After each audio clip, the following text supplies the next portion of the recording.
여러분 안녕하십니까. 그러면 기출문제집 121페이지 투자론 78번부터 할 차례입니다.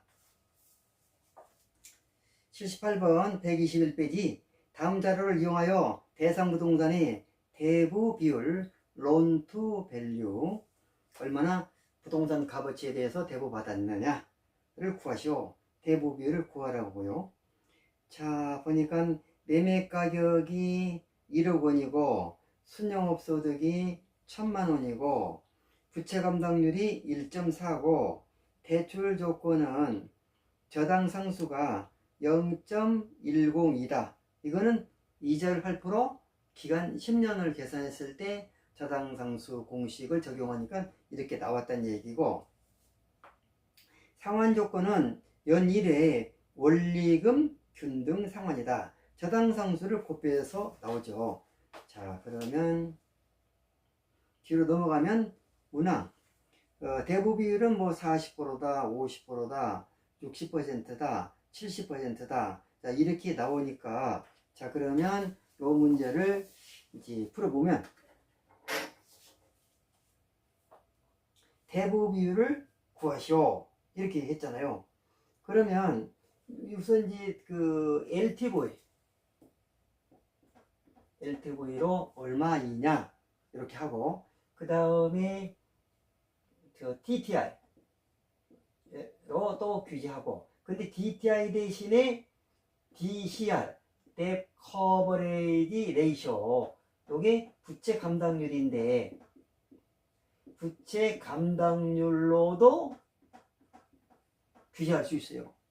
이렇게 규제하고 또 이렇게 규제하는데, DCR 부채 감당률로도 규제하는데, 바로 그 DTI하고 DCR은 역수관계예요. 부채 감당률은 역수관계예요. 그래서 부채 감당률이 주어지면 걔를 뒤바꾸면 DTI가 돼요. 그래서 부채 감당률이 1.4기 때문에 여기서 얘가 1.4로 부채 감당률이 1.4로 주어졌기 때문에 얘를 역수관계를 취하면 결국 DTI는 얼마가 되냐, 그래서 1.4분의 1이 된다. 그러면 10분의 14니까 그러면 2, 5, 10, 2, 7, 14, 7분의 5잖아요. 7분의 5. 나눠지지 않으니까 DTI를 7분의 5라고 하고, 그러면 순영업소득이 얼마냐? 1,000만 원이죠. 그러면 1,000만 원 곱하기 DTI 얼마요? 7분의 5. 7분의 5. 요걸 곱했더니, 그러니까 1,000만 원 중에서 7분의 5를 부채 상환에 써먹었더니 그 부채 상환 금액이 도대체 얼마씩 지급되고 있느냐. 그러면 요게 얼마냐면, 지금 그 부동산 가격이 1억 원이에요. 1억 원. 그러고 1억 원에 대해서 근데 1억 원에 대해서 다 대부를 해준 게 아니죠. 응? 그 LTV로 규제한다고 했잖아. 그래서 LTV로 규제해서 요 정도만 대부해 주기로 했고, 그러면 이게 대부 금액이죠. 곱하기 뭐냐, 저당 상수 0.102를 곱했더니 이렇게 나오는 거예요. 그러면 LTV가 얼마였길래 이런 일이 벌어지냐, 이거 아니에요? 그러면 부모 오른쪽에는 여기 1억 원 곱하기 0.102 하니까 얼마요? 여기 1,000, 하여간 1,020만 원이 되잖아. 1,020만 원. 그죠? 1억 원 곱하기 0.102 하면 1,020만 원 곱하기 LTV잖아, 이게. 그러면 LTV는 얼마냐, 이거요. LTV는 이 두 개 곱해서 여기 나왔으니까, 그럼 LTV는 1,000만 원 곱하기 7분의 5 그리고 얘를 얘로 나눠야 되잖아. 지금 LTV를 곱해서 등식 오른쪽이니까. 그러면 나누기 얼마요? 20 만원이다. 이렇게 나누요. 하여간 나누기, 곱하기 해도 되고, 나누기로 해.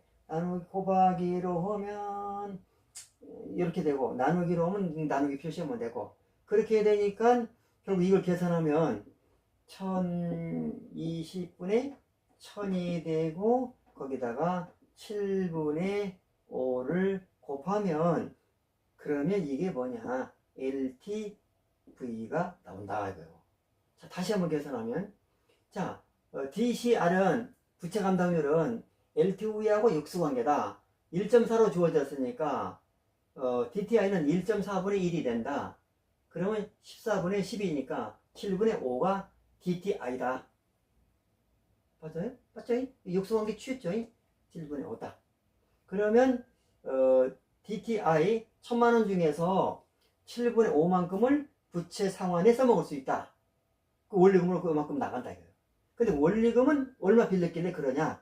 1억 원 빌렸고, 그 중에 이제 맞아요?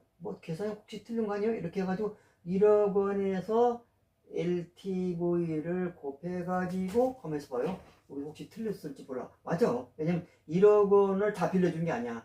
LTV만큼 빌려줄 것이고, 그리고 그만큼 빌렸다면 저당상수를 곱하면 원리금이 나온다. 그래서 1억 곱하기 0.102 하니까 1020만원 나오고, 거기다가 LTV를 곱했다. 그러면 이게 등식 오른쪽이라고, 왼쪽은 아까 이거였잖아. 그래서 이제 LTV를 그러려면 요거를 이걸로 나눠야 되니까 곱하기로 하면 결국 1020분의 1000만원 되고, 곱하기 7분의 5, 이것이 LTV다. 자, 한번 해볼게요. 제가 그러면 1000만원 나누기 1000만원 나누기 1020 곱하기 1000만원 나누기 1020, 잘못했어요. 1000만원 나누기 1020 곱하기 7분의 5 곱하기 5 나누기 7. 그러면 이게 얼마 나오냐면 0.070 얼마? 028이 나와요. 028. 그러니까 70.028%야. 70.028%.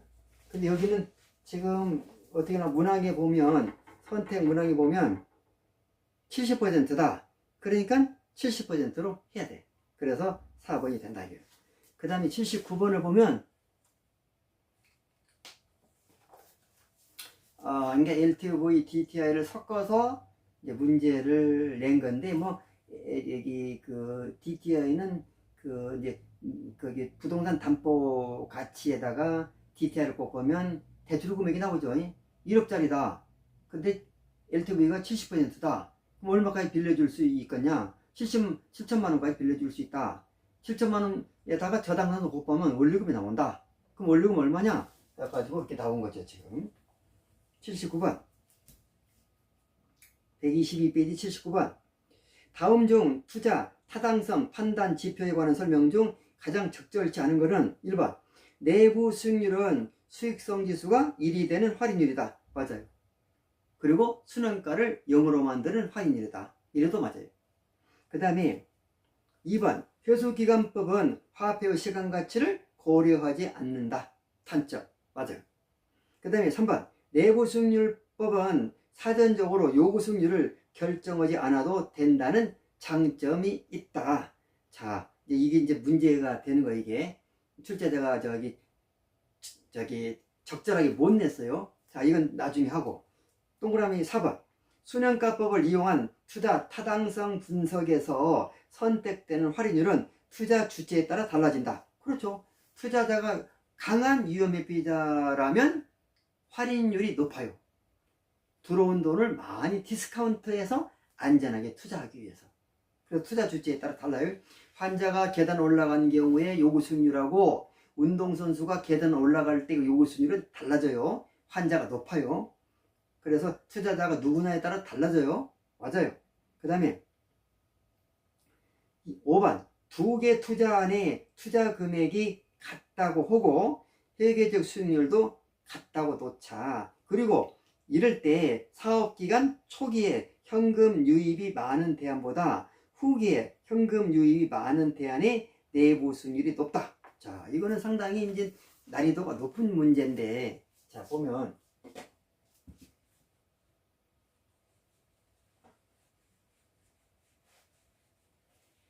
자, 보시면,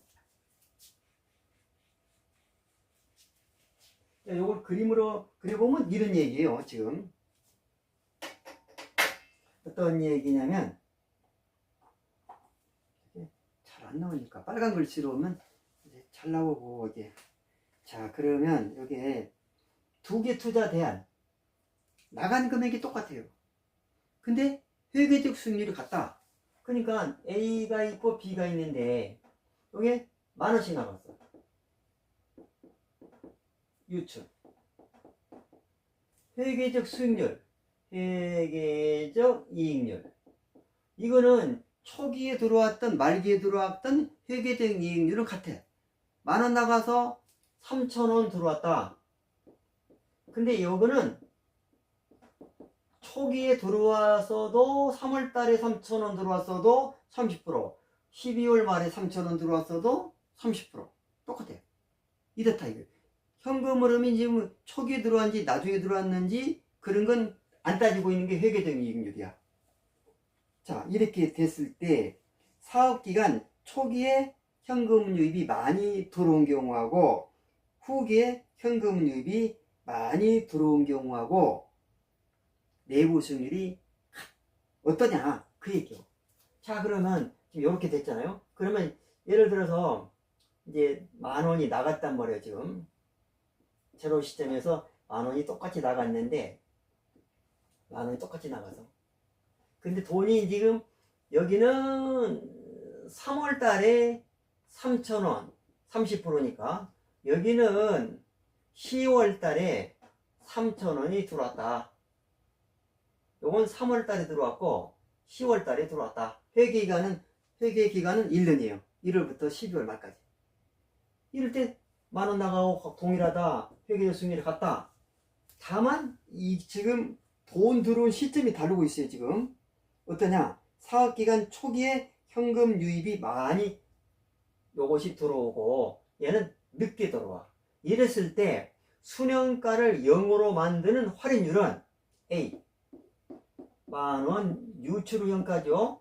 유입후현가하고 유출후현가가 같으면 순현가가 제로요. 유입후현가 빼기 유출후현가 니꼬르 제로. 따라서 얘하고 똑같이 10,000원이 돼야 돼. 그래서 얘가 10,000원이 돼야 되는데 그래서 그 유입후현가하고 유출후현가하고 똑같이 10,000원이 돼야 되는데 여기에서 3,000원만 딱 들어왔다면 그러면 이게 10,000원을 못 만들잖아. 이게 아무리 할인을 적게 한다고 해도. 그러니까 여기에서 3,000원이 아니고 여기서 15,000원이 들어왔다고 하자. 왜냐면 요거는 13,000원이 들어왔다고 하고 13,000원 30%니까 13,000원이 들어왔다고 하자. 여기도 13,000원이 들어왔다고 하자. 왜냐면 적어도 30% 이익이 나면 3,000원의 이익이 생길 테니까. 그러니까 3,000원 이익이 생겨서 그 3,000원하고 투자된 10,000원하고 더해서 13,000원이 딱 들어오고 끝났다. 이렇게 됐을 때 내부 수익률은 늦게 들어왔잖아요. 10개월 후에. 따라서 13,000원 1 플러스 X에 10승을 해갖고 얘가 1.3이 나와야 돼. 밑에가. 그래야 13,000원 나누기 1.3 하면 그러면 10,000원이 돼갖고 순현가가 제로가 된다고. 그죠? B는 요게 3개월 후면 하여간 맞아요. 요거 3개월 후도 똑같아. B는 B도 10,000원이 나갔는데 들어온 것이 13,000원 들어오잖아. 그러고 1 플러스 Y 요거는 이제 요거 A가 3개월 후죠. 그러니까 얘 삼성이라고 해야지. 이게 얘는 10개월 후에 들어오니까 그래서 요게 삼성이고 얘는 10개월 후에 들어오니까 B가 10개월 후에 늦게 들어오잖아. 이게 얘가 10승. 그러면 1 플러스 Y의 10승도 1.3을 만들어야 돼. 그래야 13,000원 나누기 1.3하면 10,000원이 돼가지고 순환가가 제로 돼. 그러면 두 가지를 정리하면 1 플러스 X의 3승에서 1.3이 나와야 되고 1 플러스 Y의 10승 해서 1.3이 나와야 되니 분모가 1.3이 나와야 10,000원 돼서 순환가 0으로 만드니까 그러면 요거 10승이네. X가 그냥 Y가 그냥 이걸 따지는 거야 지금. X가 그냥 Y가 그냥 뭐가 크겠어요? X가 크지. 왜? X가 크지. X가 커. 왜? 그 이유는 뭐냐? 얘는 3승밖에 안 되니까 그래서 그냥 1 플러스 X 또 1 플러스 X 또 1 플러스 X 세 번을 곱해갖고 1.3을 만들어야 되니까 얘는 1 플러스 Y 또 곱하기 1 플러스 Y 얘를 10번을 곱해갖고 여기 1.3을 만들어야 되니까 그러니까 얘가 Y는 X보다 적은 숫자가 되어도 10승이 붙으니까 얘는 3승밖에 안 되는데 그러니까 Y는 X보다 작아야지 승이 크니까 3승보다 10승이 그래서 이게 뭐냐면 늦게 들어온 것이 내부 승률이 Y가 XY가 이게 내부 승률인데 이게 0을 만들기 위한 미지수 XY를 취했기 때문에 그래서 XY가 내부 승률인데 그래서 늦게 들어온 거에 내부 승률이 작다. 자 그렇게 돼야 되는데 어떻게 표현하고 있어요 지금? 사업기간 초기에 현금 유입이 많이 들어온 것보다 후기에 현금 유입이 많이 들어온 대안이 낮다. Y가 X보다 작다. 해야 되는데 크다고 했으니까 5번은 틀렸어요. 그리고 이제 저는 3번도 답이라고 해야 된다. 그렇게 말하고 있는데 왜 그러냐면 3번을 읽어보면 내부 수익률 법은 내부 수익률 투자 판단하기 이전에 사전적 어떤 사건 투자에서 사건은 뭐요? 투자 판단은 사건이지 무슨 판단을 또 하겠어요. 그래서 투자 판단 이전에 요구 수익률을 결정하지 않아도 된다. 요구 수익률을 몰라도 된다는 얘기인데 그건 틀린 거야. 내부 수익률하고 요구 수익률하고 비교해서 투자를 수락 여부를 결정할 텐데 내부 수익률법을 미리 판단하는 데 있어서 요구 수익률을 몰라도 된다. 그럼 말이 안 되는 거야. 출제자가 뭐를 미스했느냐?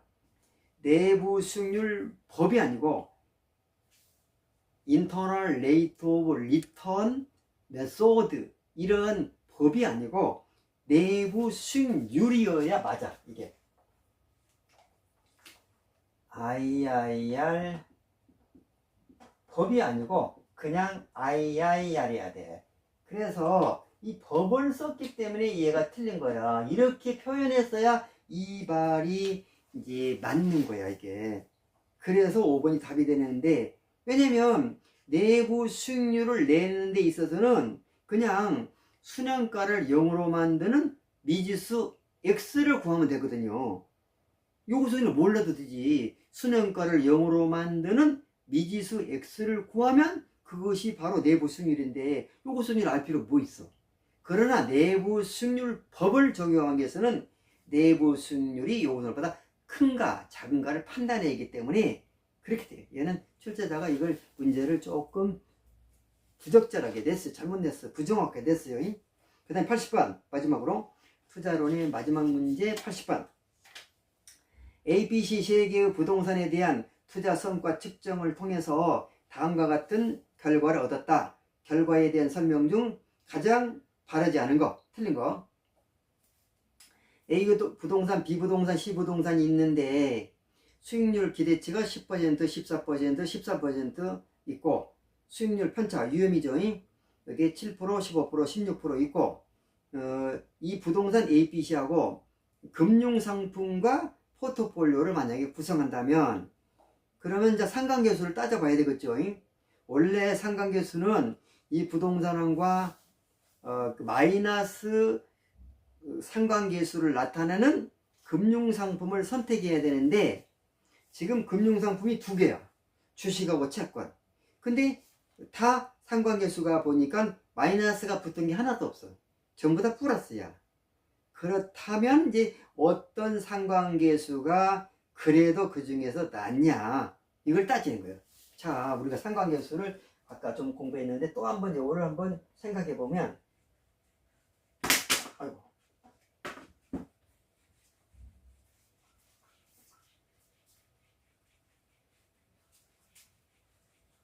상관계수는 마이너스여야 된다고 그랬잖아요.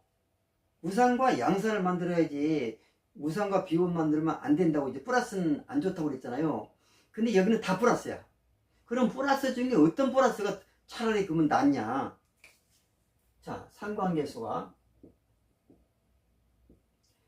플러스 0.7하고 플러스 2라고 오는 게 플러스면 안 좋은데 플러스와 그냥 포트폴리오를 섞는다면 그러면 얘는 100% 제거되지 않는다 이 얘기야.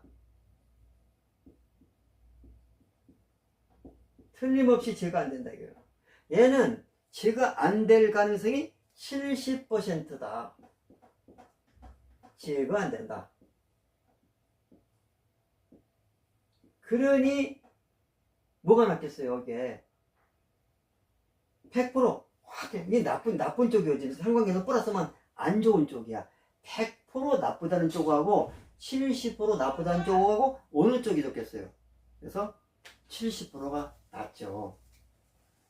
그래서 여기서 보면 이제 어떻게 되냐면, 자 이제 먼저 문제 풀어보면서 설명합시다. A 부동산 수익률이 70%, 편차 7, 문항 읽어봐야지. 문항 1번. A 부동산은 다른 부동산에 비해서 저위험, 저수익 투자 상품이다. A가 지금 위험도 7%고 가장 적고 수익률도 진로 작은 10%니까 맞아요. 2번. A, B, C 부동산 모두 수익률의 움직임이 채권보다는 주식과 더 유사하다. 지금 A 부동산은 주식과 76.5%만큼 똑같이 움직인다는 거예요. 비왔을 때 득보면 같이 득보고 또 손해보면 같이 손해보고 같은 쪽으로 움직이는 게 플러스잖아요. 반대쪽으로 움직이는 건 마이너스고. 근데 A 부동산과 주식은 76.5%고 채권과는 똑같은 쪽으로 움직일 가능성이 45.8%니 더 많이 같은 쪽으로 움직이는 게 주식이니까. 그래서 채권보다는 주식과 더 유사하다. 얘는 맞아요. 다른 부동산도 마찬가지. 왜냐하면 B의 경우도 주식은 0.236이고 플러스 채권은 0.123. 주식이 더 높아. C 부동산도 0.567이고 주식이, 채권이 0.365니까 다 주식이 채권보다는 A, B, C 세 개 부동산 모두가 더 유사하게 움직여요. 같이 득보면 같이 득보고 같이 손해보면 같이 손해보고. 그래서 얘는 맞아요. 그 다음에 3번. 변이계수를 통해서 위험 조정 수익을 측정하면 B 부동산이 A 부동산보다 더 우월하다. 자, 변이계수는 기대 수익률분의 그거잖아요. 이게 변이계수는. 변이계수는 기대치에서 얼마나 벗어나냐 이거요. 얘를 변동계수라고도 해요. 기대 수익률에서 얼마나 벗어났냐 이거요. 변이계수. 기대 수익률에서 얼마나 벗어났느냐 이거. 그래서 A는 어떻게 되는 거예요? 기대 수익률 1번이 표준 편차니까 여기다 집어넣으면 A는 어떻게 되는 거예요? A는 이게 기대 수익률이 10%인데 이게 7%고 B는 0.7이네. 그러면 B는 이게 얼마냐면 14%인데 15%다. 얘는 뭐 1보다 더 커요 이게. 그죠? 왜냐면 수익률은 14%밖에 안 되는데 위험은 15%나 되니 하여간 1.5 얼마예요? 1.5 얼마예요? 1. 얼마. 그 다음에 C는 수익률이 13%인데 수익률은 13%밖에 안 되는데 얘는 14%잖아. 수익률은 더 낮으면서 위험은 얘는 15%인데 15%보다 더 높아. 그러니까 일단 B와 C를 비교해 보면 C는 수익률은 B보다 작으면서 위험은 C는 B보다 더 높아. 수익은 더 작으면서 위험은 더 높아. 그러면 당연히 B와 C를 비교해서 뭐를 버려버려야 돼? C를 버려버려야지. C를. 그리고 B와 A를 비교할 수밖에 없다. 이렇게 되죠. 그래서 변이계수를 통해 측정하면 이제 C를 버려버리고 B와 A보다 따져야 되는데 근데 어느 게 우수해? A, B 중에는 A는 0.7밖에 안 되고 B는 1.0 얼마 아니니까 A가 더 우수하죠. 그래서 맞고 이제 원래는 B와 C를 비교해서 B를 선택하고 B와 A를 비교해야 되는데 그 과정을 지금 누락시켰고 4번 평균 분산 결정법을 따를 경우에 투자자는 C 부동산을 투자 대상에서 배제하고 왜? C는 가장 수익률은 C는 어떻게 되냐면 이제 C를 이제 배제한다는 거는 C를 배제하는 것은 사실 여기 평균 분산 결정법을 따를 수가 없어요. 왜? 수익률도 같지도 않고 표준 편차 위험도 같지도 않기 때문에 평균 분산 결정법을 따를 수가 없고 이 부분 좀 부정확하게 돼 있고 그럼 변이계수로 선택한다면 어떻게 할 것이냐? 변이계수로 평균 분산 결정법은 적용이 안 되는데 또 적용한다고 해버렸으니까 이건 좀 잘못된 지문이고 그러면 변이계수로 만약에 판단한다면 어떻게 되는 거예요? B와 C의 비교해서 C는 버리고 B를 선택해야 되겠죠. 그래서 C는 버리고 이제 B와 A 중에서 골라야 된다. 이제 변이계수로 하면 얘가 맞아.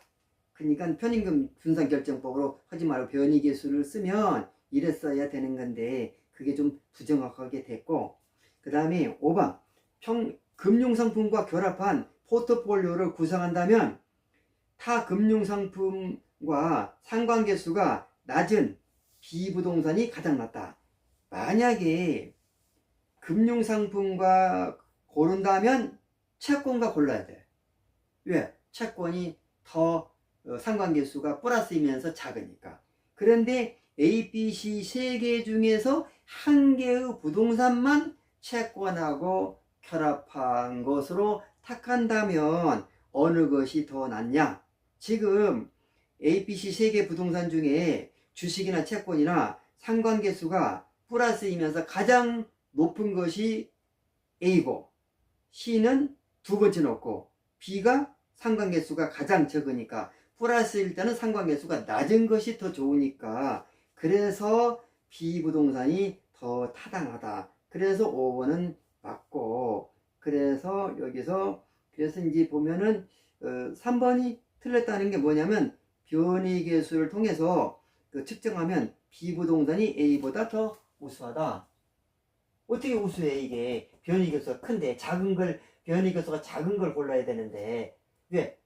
기대치에서 작게 벗어나야 되잖아, 이게. 얘는 1%일 때, 여기에 그 0.7% 벗어난 것이고, 얘는 1%일 때 1.2를 벗어났더니, 많이 벗어나면 위험하잖아요. 그래서 3번이 틀렸습니다. 여기까지 해서 투자론은 강의를 다 마쳤고, 다음 시간부터는 금융론 강의하고, 그 다음에는 평가론 강의하겠습니다. 여러분 수고 많았습니다.